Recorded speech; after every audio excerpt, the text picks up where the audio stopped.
You're thinking about Michael's Big Book of Bad Things by me, Michael Rosen. Chapter 1. Frank said he didn't want to go, but Mum said he had to. "Can't I stay here on my own?" he said. Mum shouted at him. Why do we always have this nonsense?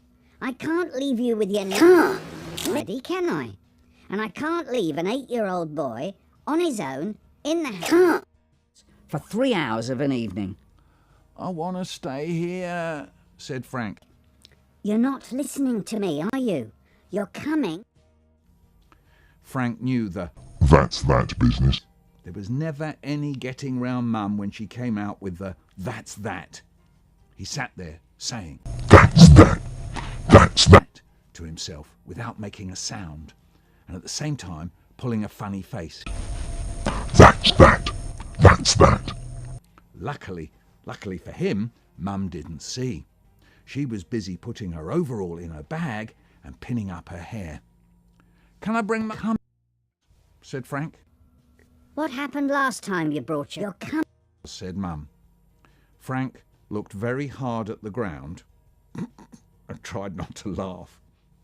Frank remembered Mum doing just that. "I could have broken my neck.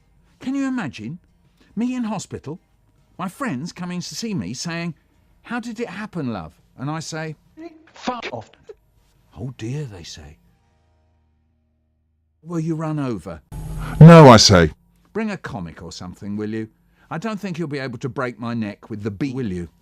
Frank nipped upstairs and dug out an ancient comic without a cover from under his bed, and next thing, Frank and Mum were off. It was 6 o'clock, dark and raining. Mum was a cleaner. Every Friday night, she went down to do 3 hours cleaning at the City Museum. Frank had to sit on a hard wooden bench and wait. The light was always dim, the heating was always on, and Mum would disappear off down a corridor or up some stairs, and he'd be all alone in this great big echoey place for hours and hours. All he'd see was the rows and rows of glass cases and the shiny floor. Sometimes he had nightmares about it.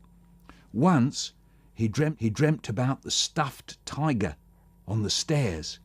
It had run at him. His whole dream was the huge tiger running at him and roaring and biting his toenails. He could see right down his throat and watch the great teeth snapping at him from just a few inches away from his eyes. It was horrible. But there was nothing he could do about this evening. Friday night was museum night, and that's that, said Frank to himself. I hope you enjoyed your thinking about Michael's Big Book of Bad Things. If you want to know more about all the new stories and poems I put up here on Kids